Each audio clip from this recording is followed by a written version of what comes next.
Eu sei que o Senhor trouxe somente quem Ele queria estar aqui. Porque muitas vezes a gente passa por um momento, meu amado, que a gente não consegue sair da nossa casa para vir louvar o Senhor. Nós não temos força nem para orar ao Senhor, porque nós somos de carne. Por isso que nesse momento eu agradeço ao Senhor porque eu estou aqui dentro, porque eu estou louvando ao Senhor.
Durante o mês, porque o Senhor proverá, amém?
céu.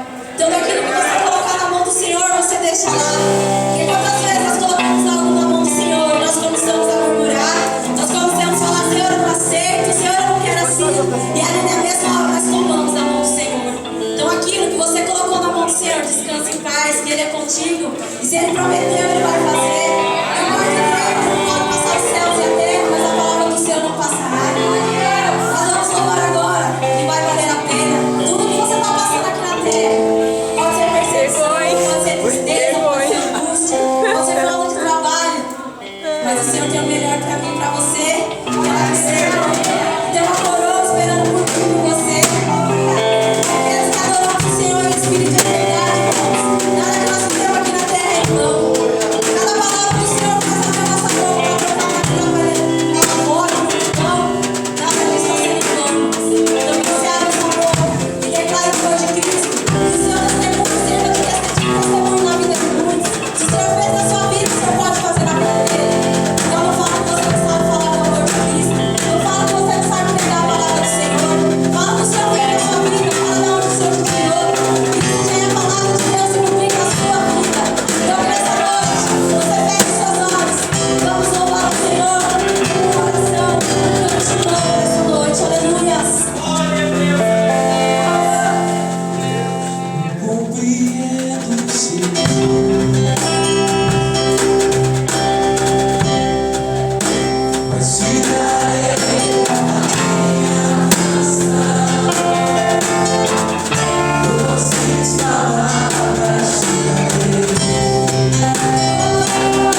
Sabe, eu tocou assim hoje, profetiza, né? Que a gente tem que profetizar todo o tempo, né?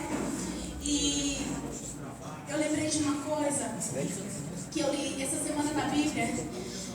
Diz a história de uma viúva que ali ela estava ofertando ao Senhor. E ali também os ricos também estavam ali ofertando ao Senhor, né? E o Senhor observou aquela viúva, né? E quando ele estava ali observando aquela viúva, ela não tinha muita coisa para oferecer para o Senhor, para qualquer um que olhasse para aquela mulher. Mas o Senhor viu, o Senhor prestou atenção naquilo que ela estava oferecendo. Lá embaixo. Porque ela estava oferecendo o melhor que ela podia oferecer. Naquele momento ela ofereceu. Paulinho, é a última, né? Tá doendo, hein? De pegar o seu sustento e depositar ali naquela urna. O que você veio oferecer hoje para o Senhor?